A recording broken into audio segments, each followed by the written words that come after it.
따뜻한 감성, 차가운 이성, 정확한 분석이 함께합니다. 뜨거움과 따뜻함이 함께하는 시간, 신일의 출발 새 아침. 신일의 출발 새 아침 3부 순서 시작합니다. 광고 듣고 오죠.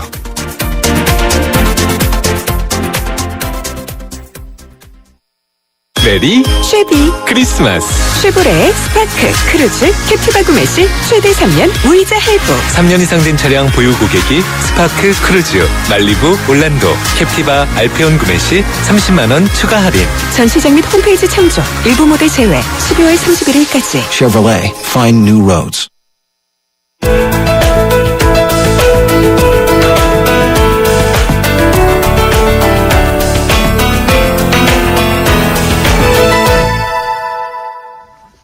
예, 오늘의 두 번째 작심 인터뷰에 모실 분, 좀 전에 2부에서는 전 통합진보당의 입장을 들어봤는데요. 이번에는 반대 입장 들어보겠습니다. 헌법재판소의 통합진보당 해산 결정에 결정적인 영향을 미쳤다고 평가받는 바로 그런 분이시죠. 이른바 주사파의 대부, 또 주체사상의 교본이라고 불리우는 강철 서신의 저자죠. 북한민주화 네트워크 김용환 연구위원 연결해서 이번 통진당 해산 결정에 대한 입장 들어보겠습니다. 김 의원님 안녕하십니까? 예, 안녕하세요. 예. 자, 이번 헌재의 결정 일단 어떻게 보셨습니까? 예,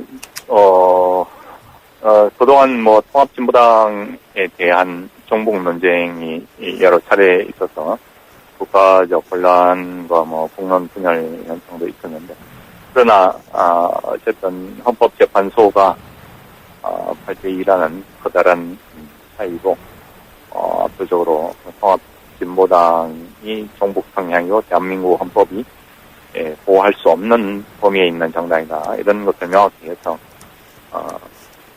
대단히 한국 헌법사 정치사에서 굉장히 중요한 결정이었다, 그렇게 생각하고. 예. 조금만 크게 말씀해 주시겠습니까? 죄송하지만. 예. 근데 이 일부 야권에서는 선거를 통해서 다시 말해서 유권자의 심판에 의해서 이 문제는 해결됐어야 했다, 이런 얘기를 하는데 여기에 대해서는 어떤 의견이십니까? 선거를 통해서 점진적으로 고사시키는 방향으로 갔다면 대단히 자연스럽고 부작용도 최소화될 수 있었을 거라고 생각을 합니다. 그러나 일단 그 헌법재판소에 제소가 되고 사법적 판단의 대상이 된 이상, 그것이 만약 통합진보당이 헌법에 합치되는 정당이다, 이렇게 판단해서는 마치 정복 정당이 대한민국 헌법이 수용하는 것으로 잘못된 그런 신호를 진보 세대에게 줄 수 있기 때문에 그런 선거로 고사시키는 방향으로 갔으면 좋았겠지만, 그러나 일단 사법적 판단의 대상이 된 이상 대한민국 헌법이 정복 성향이 그렇게 아주 강한 정당은 포용할 수 없다는 것을 명확히 밝히는 것이 필요한 일이라고 저는 생각합니다. 예. 그리고 헌법재판소의 결정을 보면 북한식 사회주의라는 표현이 등장하지 않습니까? 그러니까 보편적 사회주의, 일반 사회주의와 북한식 사회주의를 구분을 했거든요, 헌법재판소. 이 부분은 어떤 의미가 있다고 보십니까?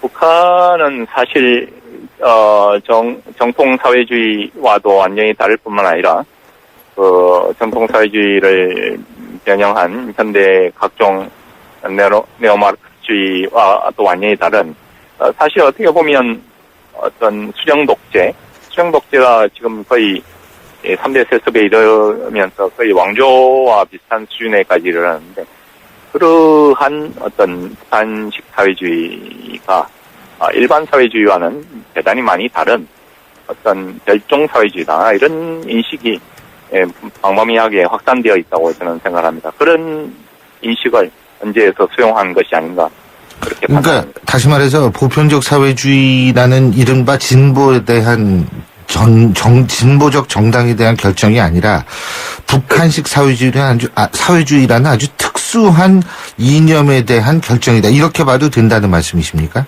예, 저는 그렇게 판단하고 있습니다. 예.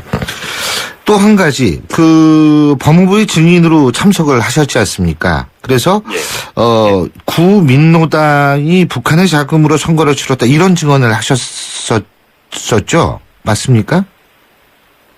예, 그렇습니다. 그분들이 민노당에 가입하기 전에, 민노당이 민노당 창당되기 전에요? 전에, 예. 예. 아, 전에? 예, 최초로 정치인으로 최초로 예.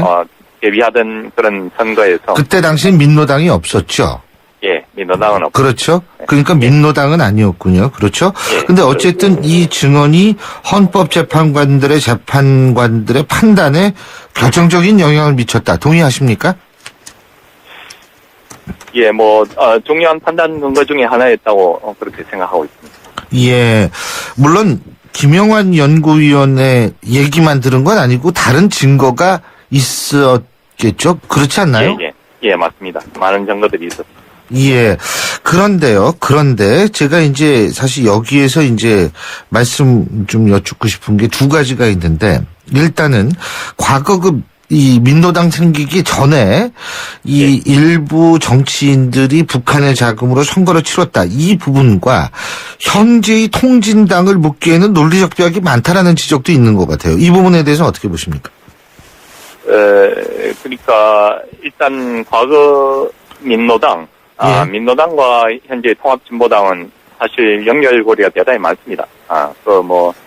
민노당의 주요 구성원들이 그대로 현재 통합진보당에 이어져 있다고 해도 과언이 아닌데, 그런데 문제는 두 의원이 선거 자금을 지원받은 건 사실 민노당이 창단되기 전이라는 거죠. 예.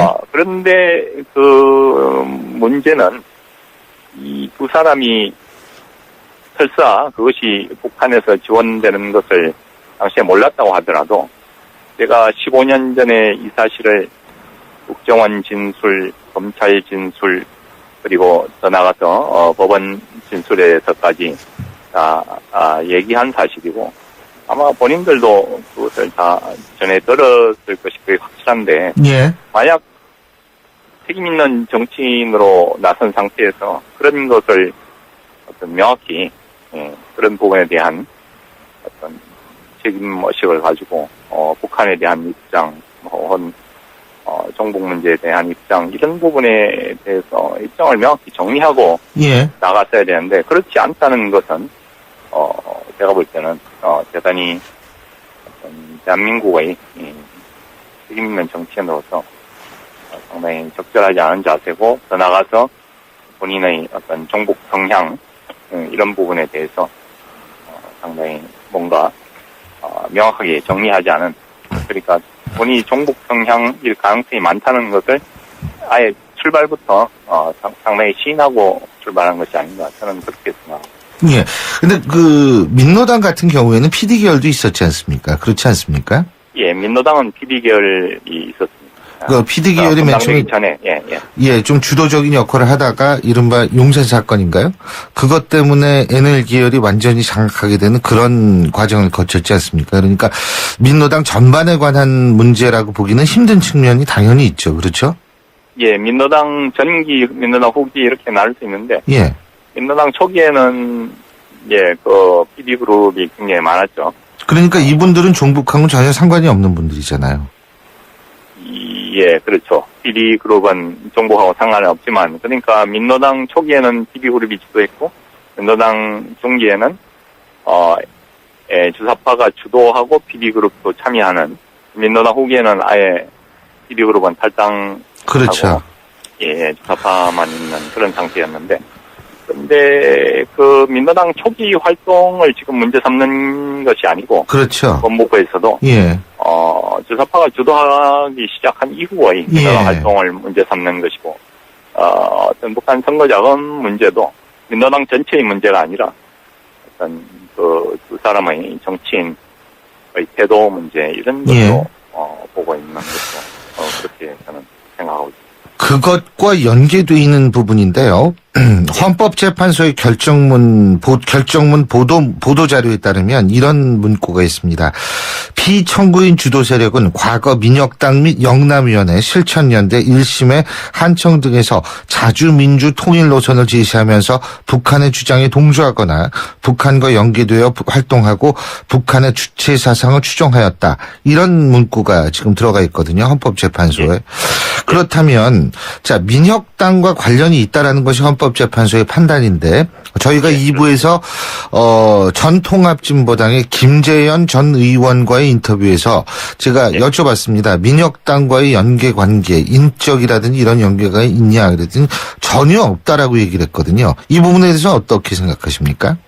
김재현 의원은 나이가 지나치게 젊기 때문에 제가 활동하던 시절에는 민혁당에 전혀 가입하지도 않았고 물론 가입할 그렇겠죠. 만한 나이도 안 됐습니다. 아니 통진당 전체하고도 관련이 없다 이런 말씀을 하신 것 같아요. 그것은 김재현 의원이 자신이 전혀 모르는 얘기를 그렇게 어떤 무책임하게 얘기해서는 안 된다고 생각을 합니다. 저는 민혁당의 총책임자로서 어떤 현재 통진당의 주요 간부들의 민혁당에 대한 가입 및 저희 권리를 꾸준히 해오던 사람으로서 구체적인 사실을 헌법재판소에서 정확하게 진술을 했고 그것을 헌재에서 받아들여서 해산 결정을 한 것이 아닌가 그렇게 생각을 하고 김재현 의원은 자신이 모르는 얘기를 무책임하게 했든지 아니면 일부 알면서도 정치적 고려 때문에 부인을 했든지 둘 중에 하나라고 저는 생각합니다. 예, 이게 일단 양쪽 의견이 갈려서 여쭤본 거고요. 또 한 가지는 뭐냐면 지금 그 의원직 사퇴문, 이 의원직을 이제 박탈한 거 아닙니까? 헌법재판소가요. 여기에 대해서도 지금 반발하고 있고 막 그러는데 이 부분에 대해서는 우리 김 의원께서는 어떤 입장이십니까? 글쎄요, 그것은 법리적인 문제이기 때문에 법률적인 전문적인 토론이 필요한 부분이라고 생각을 합니다. 저는 일단 비례대표 의원들의 의원직은 박탈될 것으로 예상됐지만 지역구 의원들까지 박탈될 거라고는 예상을 못했는데. 근데 실효성이 없다라는 거 아닙니까? 헌법재판소 입장에서 의원직 박탈하지 않으면. 그렇죠. 예. 그런 측면에서 충분히 헌재의 결정이 의의가 있다고 생각을 합니다. 다만 그것을 비판하는 의견, 다시 말해서 일반 국민들이 그 사람의 소속 정당이 어디든 간에 일반 국민들이 선택한 것이고 단순히 일반 국민들이 정당만 보고 뽑은 것은 아니다. 그런 의견이 충분히 있을 수는 있다고 선거연대 말씀하시는 겁니까? 그렇죠. 선거연대도 있고 본인 개인을 또 보고 단순히 이제 정강 정책이나 정당뿐만 아니라 개인적인 어떤 그런 측면도 있을 수 있기 때문에 그런 것을 그런 비판이 충분히 있을 수 있다고 생각되지만 그러나 지금 정당 현재 소속 의원들이 통진당 소속 활동을 하고 있고 통진당의 정부 활동에서 핵심적인 역할을 해왔다는 것이 너무나 명확한 이상 그런 것의 활동을 통진당의 활동이 대한민국의 헌정 질서를 상당히 위협하는 것으로 판단한 이상 그 소속 국회의원들의 활동을 정지시키는 것도 상당히 충분히 요의미한 그런 결정이었다 저는 그렇게 봅니다. 그리고요 이번 결정이 지난 8월이었었죠. 서울고법이 이석기 전 의원의 내란 음모 혐의에 대해서 무죄를 선고했는데 회합이 있었던 것은 사실이지만 구체적 위협성은 없었다. 이게 이유였었지 않습니까?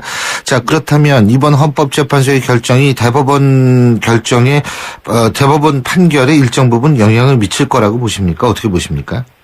저는 큰 영향을 미치지 않을 것으로 판단합니다.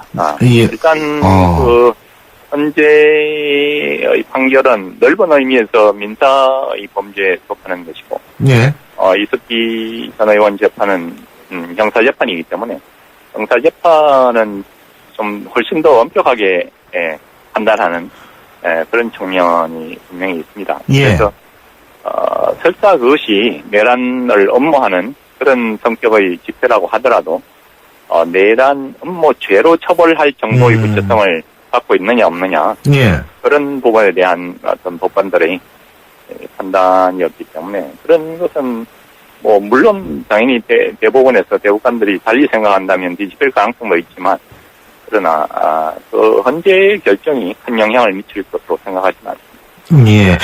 그리고 통진당, 전 통진당이죠. 어떻게 해체 모여 다시 해서 새로운 정당 만들 거라고 보십니까?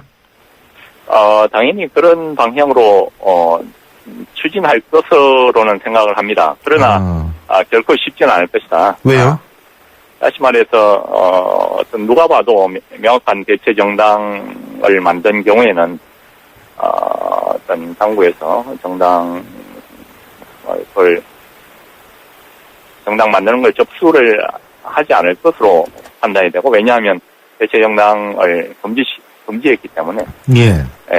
그리고 약간 복잡한 과정을 거쳐서 다른 정당을 만들 경우에는 현재 구심력도 약하고 조직력도 많이 약화되어 있는 조건에서 일반 당원들의 이탈이 대단히 크지 않을까 그렇게 생각을 하고 있고 그래서 물론 뭐 어떤 형태로든 새로운 정당을 만들긴 하겠지만 그러나 그 새롭게 만들어진 정당은 훨씬 세도 많이 떨어지고 심력도 떨어지고 조직력도 많이 떨어진 그런 정당 될 것이다 이렇게 보고 예, 잘 알겠습니다. 오늘 말씀 잘 들었습니다. 고맙습니다. 예, 지금까지 전 주사파에 대해 보셨죠.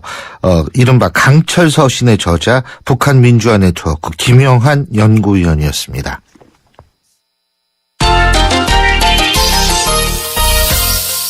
스포츠 소식 알아보겠습니다. 경향신문 김세훈 기자 연결하죠. 김세훈 기자, 안녕하세요. 네, 안녕하세요. 넥센 김정호가 메이저리그 구단으로부터 $500만 포스팅 금액을 지시받고 수락을 했네요. 네, 그렇습니다. 예. 정확한 금액은 $500만 2,015인데요. $15는 왜 들어갔습니까? 이게 보통 이 햄버거 달러나 값인가? 센트까지 이렇게 붙는 경우가 있어요. 그래서 예. 이거는 금액적인 큰 의미보다는 뭐 약간의 어떤 그냥 뭐 행운의 숫자라든지 예. 나름의 특별한 의미를 두는 것 같습니다. 아마 2015년도에 시작을 하는 거니까 그래서 $2,015가 붙지 않나 이렇게 하면 생각을 해보는데요. 그렇구나. 예. 네, 옛날에 다리비슈 할 때는 뭐 일자가 계속 들어간 돈을 뒤에다 붙였어요. 그러니까 뭐 1등 투수가 되라는 뜻이었냐 뭐 이런 얘기들도 있었는데요. 넥센이 그 금액을 수용을 했습니다. 그러니까 예. 강정호가 메이저리그 구단하고 한 달 안에 연봉 계약을 마치고 미국에 가겠다라는 거로 계약을 맺을 경우에 넥센이 $500만 그 구단으로부터 받고 강정호를 보내주겠다는 거죠. 강정호가 앞으로 한 달 동안 이제 팀하고 메이저리그 팀하고 이제 협상을 하게 되는데요. 그 $500만 제시한 팀은 알려지진 않았습니다. 공개는 안 됐는데 지금까지는 유격수가 없는 샌디에이고가 아니냐. 뭐 이런 식의 지금 뭐 얘기가 나오고 있는데 아마 오늘쯤 되면 그 구단이 제시될 것 같고요. 예. $500만 하고 하면 유현진이 지난해 이제 미국으로 할 때는 $2,500만 예. 받았는데 물론 그보다 조금 많이 좀 적은 금액이긴 하지만요. 유격수하고 투수의 차이 아닌가요? 그렇습니다. 그러니까 메이저리그가 일본이나 우리나라 투수들한테는 총 5명에 대해서 $2,000만 이상의 포스팅 금액을 제시를 했는데 예. 내야수나 야수들한테는 좀 작습니다. 그래서 강정호가 아시아 선수로 치면 그래도 3번째 올라가는 큰 금액을 제시받은 거죠.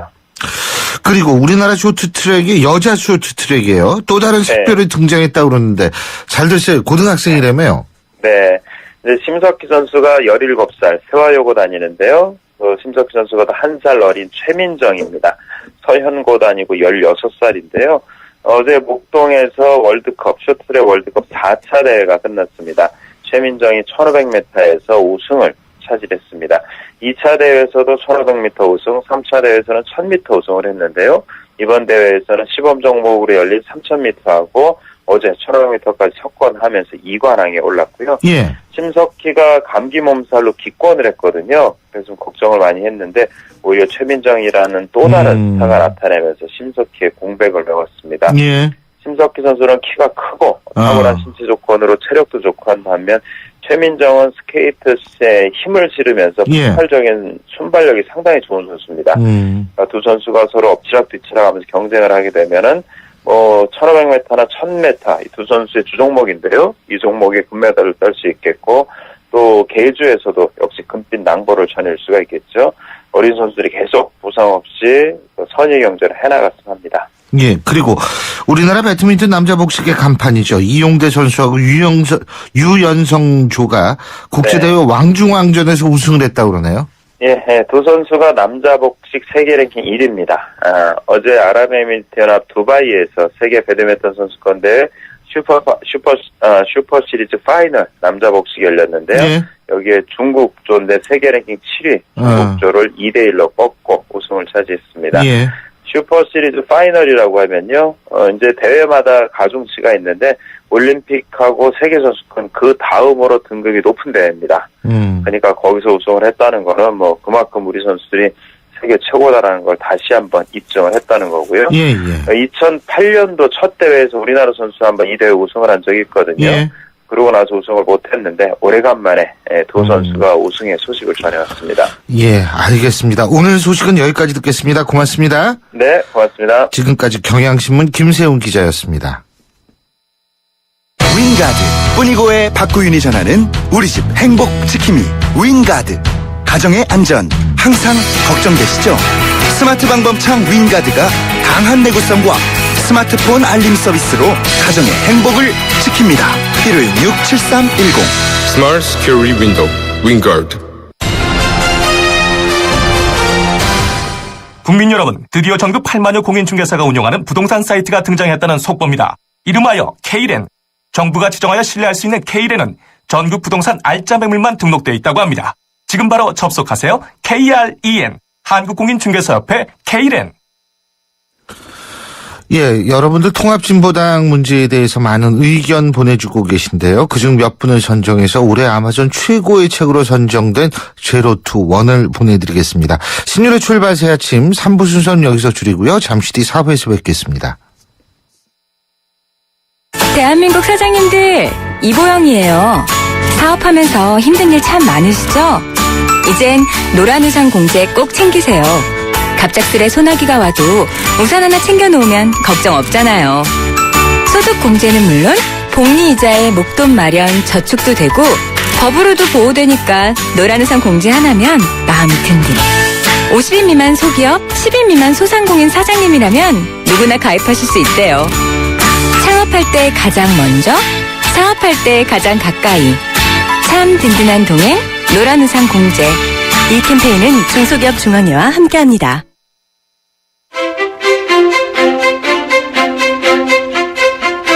여러분은 지금 신율 교수가 진행하는 출발 새 아침을 듣고 계십니다. 신율의 출발 새 아침 4부 순서 광고 듣고 시작하죠.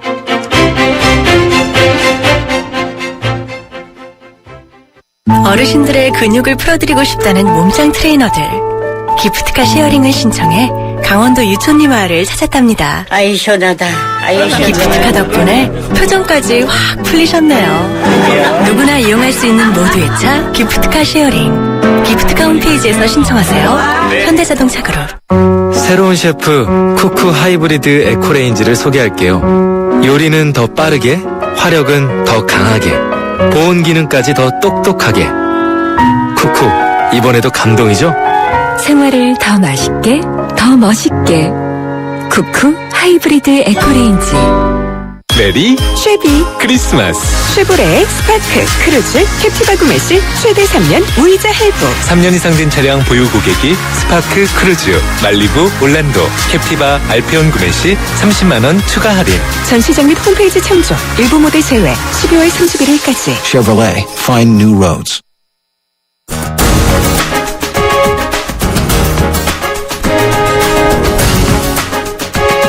황태순, 박상병의 베스트, 워스트, 베스트. 예, 여러분 들으셨죠? 날로 진보하고 있습니다. 예, 아유, 저도 아주 이렇게 시작하니까 기분이 좋아요. 자, 베스트 워스트 가려보는 시간인데요. 오늘도 정치평론가 두 분, 황태순, 박상병 두 분 나와 계신데요. 자, 안녕하십니까? 안녕하세요. 네, 안녕하십니까? 예. 오늘 저 동지예요. 아, 오늘이 동지. 팥죽 드세요.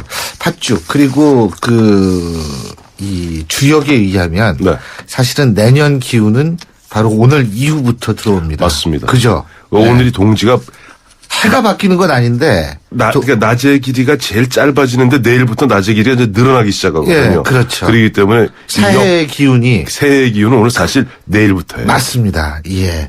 자, 우리 박상병 박사님 혼자 소외감을 느끼고 계신데. 아니요. 쓸데없는 얘기는 안 합니다. 자, 그러면은, 자, 이 한 주간의 베스트 워스트 뽑아오죠. 먼저, 워스트부터 해볼까요? 워스트가 낫죠? 두 분 어떠세요? 저는 또 오늘 아침에서 또 놀랐어요.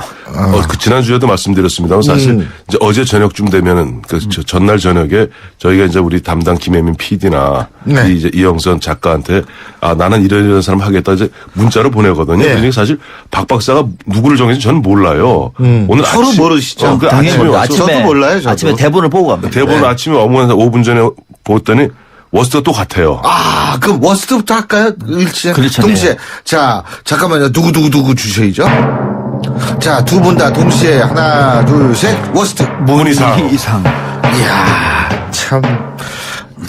문희상 비대위원장, 이걸 축하드린다는 얘기를 하면 안 되는 거고. 이게 제가 꼽은 이유가 뭐냐면 예, 물론 예. 이제 워스트를 꼽을 사람도 많습니다만 두 가지 측면이 가장 컸습니다. 하나는 새정치민주연합이 지금 비상대책 아닙니까? 그 비상이 없으니까 비상을 만든 거 아니에요? 그러니까 그렇게 해서도 농담을 했습니다만 네. 그렇게 하기엔 너무 슬프잖아요. 비상대책위원회인데 비상대책위원회 위원장께서 이렇게 나오면은 이 정당은 어떤 정당입니까? 그리고 또 사과하는 방식이라든지 이런 것들을 보면은 정말로 너무도 아직도 비상 상황이 아니구나라고 하는 생각에서 야당의 비상대책위원회가 꾸렸다고 얘기하면은 문희상 위원장이 먼저 이런 문제는 판단을 해야 되는 거예요. 이거 간단한 문제가 아니구나. 라고 하는 것에 대해서 책임을 지고 스스로 사퇴를 한다든지 조치를 취했어야 되는 너무너무 안 됐다는 측면 하나고 두 번째 지금 야당은 정부 여당의 뭐 기득권 논리라든지 등등 관련해서 도덕성이라든지 비판 공세를 지금 펴고 있습니다. 이렇게 되면은요 공세를 펴고 국민들이 공감하지 않습니다. 니부터 바뀌라는 얘기를 합니다. 국민들은 그러니까 네. 공격을 취하는 쪽에서는 그걸 완벽해도 이길까 말까 하는데 결정적인 한계를 갖고 있는 새정치민주연합에서 대청와대 투쟁을 하면은 이게 명분이 있겠습니까? 예. 왜 이렇게 야당의 동료가 스스로 발목을 잡습니까? 그래서 이런 상황을 전혀 지시하지 못하고 있는 문희상 위원장 워스트로 꼽은 이유입니다. 일부에서는 문희상 비대위원장의 예. 사과 방식이 대한항공 사과 방식과 아주 유사하다 이런 얘기도 있더라고요. 처음에는 김성수 대변인을 통해서 예. 대리 사과했죠. 예. 대리 사과하니까 아니 그 사과는 그때 이 가족 간의 문제로 사과를 이렇게 죄송하다고 근데 우리는 그것 때문에 죄송하다는 얘기를 들을 이유는 없는 아니 거고. 가족들 간에 뭐 머리끄댕이 예. 싸움 박질을 해갖고 창피해서 그 사과받을 이유 아무 없거든요. 없죠, 살다 우리는. 보면은 뭐 여기저기 온 동네 보면 그럼요. 처남매부지간에 또 보면 그럼요. 누나하고 남동생 간에 싸움하는 경우가 많아요. 또 보면 자매지간에도 싸우고 송사경 거는 네, 경우도 그럼요. 많은데 이게 12월 16일 날 서울중앙지법 판결문에 나와서 이게 세상에 드러난 거 아닙니까? 그렇죠. 알고 봤더니 문희상 처남 그러니까 아래 처남이죠. 예. 누나 문희상 씨 부인하고 둘이 치고받으면서 송사했는데 결국 결론은 뭐냐니까 문희상 처남은 문희상 위원장의 그런 어떤 자리 알선을 통해서 네. 한 8억 2천만 원을 갖다가 대신 빚을 갖다가 다른 조양호 예. 또 마침 또 조양호 회장이 또 보니까 그러니까 이게 더 문제가 된 거예요. 근데 이게 제가 안 그래도 주변에 그 이제 요즘 종편 예. 출연하다 보면 그 뭐 검사 출신 분들 예, 또 판사 예. 출신 분들 변호사분들이 많지 않습니까? 그렇죠. 그 검사 출신 변호사분들한테 물어봤더니 아유 이거는 딱 떨어지는 구속감입니다. 이거는 최소한 또 판사 출신 분들한테 여쭤보면은 한 3년 정도 형을 받을 문희상 위원장이 처남이 아니라 문희상 위원. 그런데 그런 부분에 대해서 앞서 우리 저 박상민 박사 말씀하신 대로 이런 중차대한 문제를 놓고 처음에는 뭐 대리 사과했다가 그다음에 그 다음 날이죠 아침에 회의에서 그저 죄송합니다 이게 아니죠. 그렇게 해서는 지금 가뜩이나 지금 표류하고 있는 새정치민주연합 비대위 내년 28 전당대회 때 새롭게 출발해야 되는데 그러면 사람들이 뭐라 그러겠어요. 그렇죠. 유권자들이. 뭔가 진짜 특단의 결단을 내려야 될 시점인 예. 것 같아요. 조금 엄정하게 보면은 가족 간의 문제로 시작이 됐죠. 그죠? 가족 간의 문제로서 미안한 것이 아니고요. 가족 간의 문제로 야기된 것을 왜 당의 공식 대변인을 통해서 사과를 합니까? 이건 공사를 분명히 해야 됩니다. 특히 야당은. 가족 간의 문제가 아니 당 대변인이 문희상 위원장의 개인 대변인입니까? 당의 공식 일정과 관계되지 않는 개인적인 문제는 개인이 발표를 하는 게 사과하는 게 맞는 거죠. 당 문제가 아니잖아요. 그러면 국회의원들, 새정치민주연합 의원들 다 문제가 생기면 다 공식 대변인 얘기할 겁니까? 그러면은 일반 의원들은 아니고 대표급만 그러면 대변인이 발표합니까? 그러니까 공사가 그러니까 명확하지 않다는 얘기입니다. 예. 이런 식으로 하다 보니까 새정치연합이나 새누리당이나 별로 다른 거 없다라고 하는 얘기고 첫 번째 이유 그거고 두 번째 문제는 뭐냐면은 간접적인 부탁을 했다고 시인을 했습니다. 부탁을 했으면 한 겁니다. 간접이든 직접이든. 그럼 아니 간접이면은 죄가 없습니까? 그리고 대한민국에 부탁을 할 때 직접 부탁하는 경우는 거의 없습니다. 어떻게 이 표현을 읽겠습니까? 또 하나. 우리 박 박사님 굉장히 흥분하셨어요. 지금. 아니, 또 하나요. 그러니까 저는 비상대책위원장이 이러면 안 된다는 얘기예요.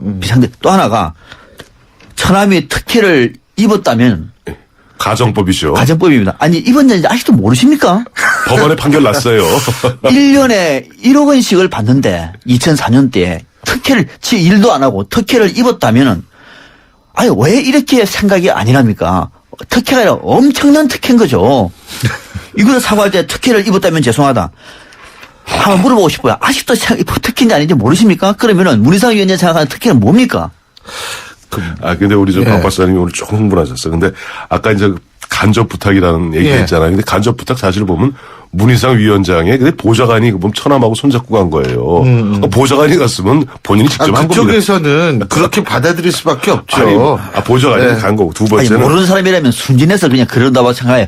제가 한다 보면은 제가 직접 부탁 안 했는데 처남을 보냈는데 이렇게 하면 그랬으면 명색이 대빵 대표 정치인 중에서 가장 노련한 전략가라고 하는 문희상 위원장이 이런 식으로 말하다 보니까는 배신감이 들어서 제가 목소리를 높인 겁니다. 그래서 보면 또 대한항공 조양호 회장 입장에서는 아니 문희상 당대 최고 실세인 직전 대통령 비서실장이고 2004년 당시입니다. 그렇죠. 다음에 노무현 대통령의 열린 우리당 그 당시에 정치 고문이고 그 다음에 정치 특보이고 이런 사람 보좌관이 왔으면은 저분이 저 보좌관이 알아서 그저 호가호위하는구나 이렇게 생각했겠습니까? 그것도 처남 손 꼭 붙들고 와서 뭐라고 그랬어요? 자, 수천억에다라는 납품하게 해 주십시오. 그러니까 아마 조영호 회장도 기가 막힌지 아이고 납품은 됐고요. 그저 1년에 1억씩 드릴 테니까 그냥 그거 잡수고 가만히 계세요. 이런 취지로 얘기했던 것인데 저는 이번에 앞서 말씀하신 대로 문희상 위원장이 제가 2004년 3월경에는 야인이었습니다. 저는 배꼽을 잡고 웃었어요. 아니 바로 한 달 전까지 대통령 비서실장이고 지금 일단 2004년 4월 총선 출마를 위해서 잠깐 보면은 잠깐 쉬는 거였거든요. 당대 최고 실세가 제가 야인이었습니다. 그 야인은 그때 쓰는 게 아닙니다. 그리고 저는 이번 사건을 보면서 참 비겁한 한 사람과 참 용기 있는 한 사람을 또 곁다리로 봤어요. 누구요?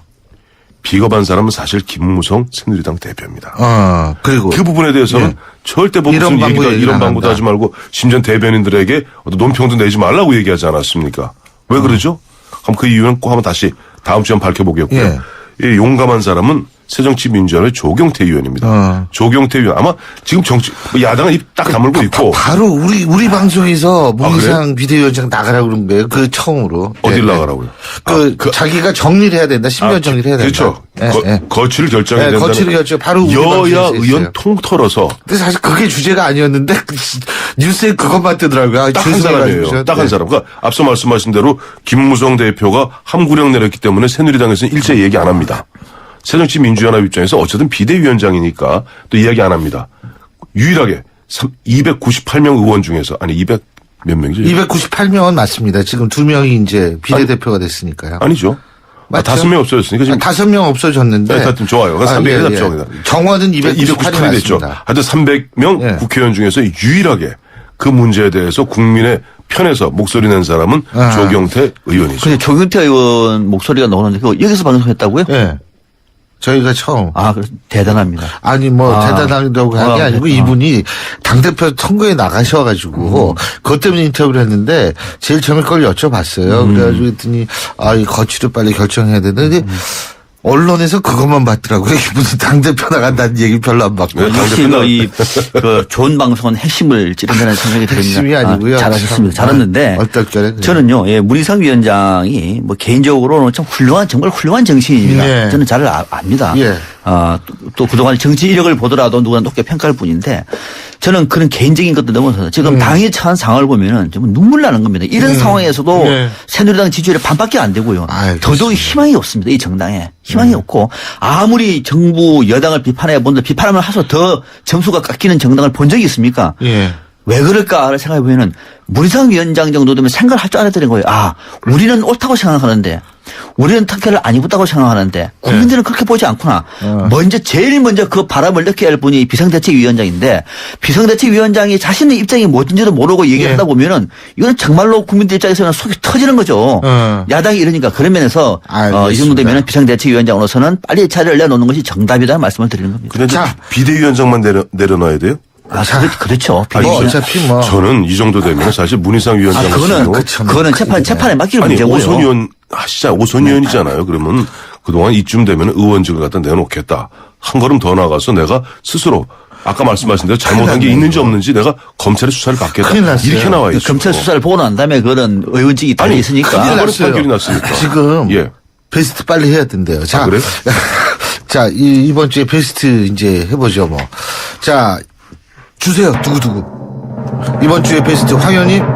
저는 정의화 국회의장을 베스트로 꼽았습니다. 예. 자, 다시 한번 주시죠. 자, 이번에는 박 박사님. 헌법재판관 9명 가운데 군계 1학 김이수 헌법재판관을 베스트로 꼽았습니다. 예, 알겠습니다. 자, 그러면 일단은 황 의원님부터 정의화 국회의장을 뽑은 이유 한번 들어보죠.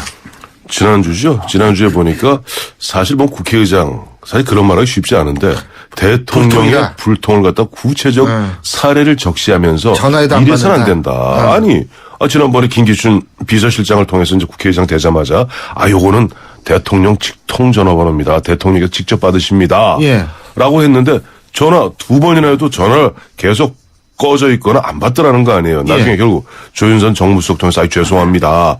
그래서 다른 사람하고 똑같이 나중에 보니까 이제 수행비서 통해서 전화는 했는데 이런 식의 어떻게 보면 소통, 부재, 소통, 불능 이런 부분 갖고는 국민들의 마음을 사기 어렵지 않느냐 이야기하면 이런 얘기도 했죠. 안 그래도 좀 대통령도 심란하고 할 텐데 제가 국회의장 공간에서 한번 식사를 모실까 하고 한번 전화를 드렸는데 여태까지 묵묵부담 내지는 연말에 시간이 바빠서 시간을 못 나겠습니다. 아니 행정부의 수반인 대통령이 입법부의 가장 큰 그 어른인 국회의장을 만나서 함께 국사를 갖다 논의하지 못할 이유가 어디 있겠습니까? 이러한 부분들에서 꼭꼭꼭 찔러준 정의화 국회의장 베스트로 꼽았습니다. 알겠습니다. 네. 자, 박 박사님. 네, 군계 1학 나머지 헌법재판관들은 달기다 이런 뜻이 아닙니다. 또 그렇게 또 얘기하지 마시고요. 저 그렇게 하려고 그랬더니 그거 아니죠? 예, 군계 1학 사자성어를 빌린 겁니다. 김희수 재판관은 헌법재판소가 출범한 취지를 제대로 반영하고 있습니다. 쉽게 말하면은 소수자 억압이라든지 또는 인권 침해 등을 헌법의 이름으로 막아달라.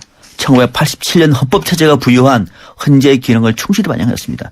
그 사람들 통진당이나 그 사람들 입장에 동의하는 것은 아니지만은 최소한 이 정당의 해산 문제는 국민의 심판에 맡기는 것이 정답이었다. 저는 정치학자로서 정치적인 문제에 이렇게 법률적인 잣대를 내가지고 헌법재판관 9명이 모여서 하는 것은 아주 결단코 저는 거부합니다. 대한민국 민주주의는 지금 초보 민주주의가 아닙니다. 상당 부분 저는 성숙했다고 봅니다. 상당 부분은 성숙했다. 국민들도 이제는 바보가 아니라고 얘기하면은 다음 총선 때 소멸될 정당입니다. 무슨 법률적인 그런 것이 아니라 국회를 한 명도 못 내면 끝나는 정당입니다. 그런 기회가 충분히 있음에도 불구하고 다시 우리 사회에 이념 대결을 몰아치고 또 헌정사상 처음으로 특정 정당을 이렇게 장외로 밀어버리는 이런 어떤 판결에 대해서 정말로 소신 있게 아니요. 국민의 선택에 맡기는 것이 정답이다라면서 헌법재판소의 존재 의미를 강하게 대변한 김이수 재판관 베스트로 꼽았습니다. 저는 보면 그래요. 그 9분 재판관이 다 보면은 헌법에 명시된 대로 법률과 양심에 따라서 각자 판단했다고 저는 봅니다. 김희수 재판관이 보면은 또 보면 소수 의견을 내면서. 네, 그분도 통진당에 문제가 없다는 얘기가 물론 아니었어요. 그러니까 그 취지에 문제는 있는데 아니었고 김희수 재판관도 굉장히 용기 있는 말씀을 하셨는데 저는 그것보다는 8분의 나머지 그 재판관들이 보면 결국 우리 사회의 어떤 가치관의 혼란, 가장 우리나라의 가치관의 혼란은 우리가 종북 주사가 극단적 진보라고 착각을 하는 수가 있어요. 진보는 진보입니다. 우리 건전한 진보가 살아나기 위해서라도 오히려 종북 주사는 골라내야 되는 것 아니냐. 마침 보니까 오늘 몇몇 재판관들이 그런 표현을 썼다고 347쪽에 달하는 것은 뭐 저는 읽어보진 못했어요. 아침 신문만 쭉 훑어봤는데 보면 그 대목이 참 가슴에 와닿더라고요. 뻐꾸기 둥지 얘기했죠. 뻐꾸기 알. 뻐꾸기가 원래 뱁새나 할밋의 그 둥우리에다 알을 낳고 결국 그 뻐꾸기가 보충어기에서 나온 거죠. 예, 그렇죠. 그래서 그 뻐꾸기가 결국 나머지 자기가 부화해서 나중에 원래 자라야 될 할밋이나 뱁새의 그 알들을 다 밀어버립니다. 새끼를 다 죽여버리죠. 그래서 그 오늘 보니까 안창호 재판관 등이 그런 얘기했더군요. 뻐꾸기 알이 결국 뱁새 둥우리를 갖다 묵사발 한마디로 초토화시키는 것을 갖다가 막아내기 위해서라도 뱁새 어미는 그런 뻐꾸기 알을 골라내야 되는 것 아니냐 하는 그런 말씀하셨는데. 아니 그러니까 뻐꾸기 알을 골라내지 왜 뻐꾸기 둥지를 통째로 쓰려고 아니죠, 그러니까. 아니죠. 이거는 저 할밋의 둥지거든요. 그래서 할밋이나 뵙새의 둥지를 지키기 위해서는 그 뻐꾸기 이른바 종북 주사를 골라냄으로써 오히려 건전한 진보를 지킬 수 있다는 의미에서 저는 그분들의 의견도 우리는 그러니까 저는 한번 들어야 됩니다. 뱁새의 둥지에 박 박사님도 다 그런 거는 다 동의하시는 건데 이제 정당 정당의 해산이 그럼요. 문제가 문제라는 거죠. 이거 골라내라는 얘기예요. 그러니까 통합지보다는 종북 주사법이 있겠죠. 국가보안법 있잖아요, 지금. 또 우리 형법 있잖아요. 골라내라는 얘기예요. 골라내지. 왜 그 외부 인사가 들어가가지고 그 둥지를 통째로 허물어버리냐, 이거죠. 그거는. 둥지가 지금 우리 지금 둥지가 달라요. 우리 박 박사님 얘기한 둥지는 통합진보당의 둥지를 얘기하는 거예요. 우리 통진당에도 다 종북주사 있는 거 아닙니다. 저도 그건 동의해요. 하지만 지금 재판관들이 얘기하는 둥지는 바로 통합진보당이라는 그 주도 세력이라는 거고. 그렇죠. 그다음에 그게 아니라 잠깐만요.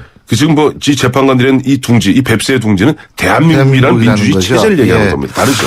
근데 사실 저는 지금 진보 얘기 말씀하셨는데 이 헌법재판소에서 북한식 사회주의라는 그 표현을 썼거든요. 사회주의, 진보, 좌파 이런 개념이 아니고 북한식 사회주의. 그러고 뭐냐면 이 민중민주, PD 계열 또는 평등파와 구별된다. 이 사람들이. 그러니까 다시 말해서 평등파, PD 계열은 얼마든지 용인하겠다는 거예요. 헌법 재판소에서 보편적 사회주의는 얼마든지 용인하겠다. 단 북한식 사회주의이기 때문에 문제다. 이 얘기 아닙니까? 종북이란 그렇죠. 표현은 누구예요 처음에? 바로 PD 계열의 심상정 노회찬이에요. 그렇죠. 이 사람들이 막상 같이 당을 해보니까 저들이 종북이다 얘기한 제가 거예요. 좀 말씀드릴게요. 그 북한식 사회주의를 추구한다라고 하는 얘기 이거는 증거가 없습니다. 증거가 없어요. 추구할 것 같다. 왜? 과거에 민혁당부터 왔으니까. 경기 동부 등등 이석기 그럴 것 같다. 영남위원회 실천연대 1심의 헌청 이런 거거든요. 그러니까 저는 이 사람들 상당히 성향이 있다 칩시다. 그러나 성향은 정치적인 판단이고 헌법재판소는 명확한 근거를 가지고 얘기를 해야 됩니다. 북한식 사회주의 북한식 사회주의 진보적 민주주의가 보니까 옛날에 김일성이 썼던 거네. 주사파가 다수네. 맞아. 북한식 사회주의네. 어떻게 이런 결론을 내릴 수 있습니까? 또 하나 둥지를 말하는데 제가 말하는 둥지는 대한민국이라고 했잖아요. 전 대한민국. 그 대한민국 맞죠? 그 대한민국에 따른 둥지 자체가 둥지 안에는 이런저런 알들이 많은 거예요. 그 나쁜 알들을 골라내는 거예요. 그래요. 그럼 그 둥지를 통째로 흔듭니까? 왜 흔들어요? 안 흔들었어요. 오히려 보면은 지금 아까 우리가 보니까 아까 좀 북한식 사회주의 얘기하시면서 보세요. 이번에 보면 우리 헌법의 8조 4항이 정하고 있는 것은 정당의 목적과 활동이에요. 목적은 아까 말씀하신 대로 뭐 진보적 민주주의라든가 강령이라든가 이러이러한 어떤 지향점이 북한식 사회주의를 갖다 하고 거의 같다라고 목적을 얘기했던 것이고 활동을 또 얘기했잖아요. 자, 활동이 뭐예요? 비례대표 부정 경선이라든가 매우 유사하다라고 이제 중앙위원회 폭력 사태라든가 그다음에 여론조사 조작이 아니죠. 아니, 그거 북한식 사회주의가 무슨 관계가 있어요? 북한식 사회주의는 목적에 들어가 있는 강령에 들어가 있는 것이고 이번에 보면은 통진당을 해산한 것은 아니 이건 통진당의 폭력이면 북한식 사회주의고 야당의 야당 내 폭력은 북한식 사회주의가 아닙니까? 아로는 여러 가지 그 정황 중 하나일 뿐입니다. 저기요 지금 다 시간이 지나가지고요 다음 주에 계속 두 분이서 말씀하시든지 오늘 말씀 여기까지 듣겠습니다. 죄송합니다. 고맙습니다. 예. 고맙습니다. 지금까지 황태순 박상경 두 분 정치평론가와 함께했습니다. 우리집 통신 대표번호 101.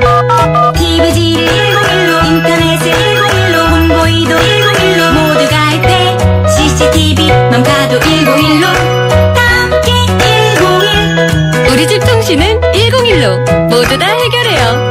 LG U+. 숨기는 손 큰 사람.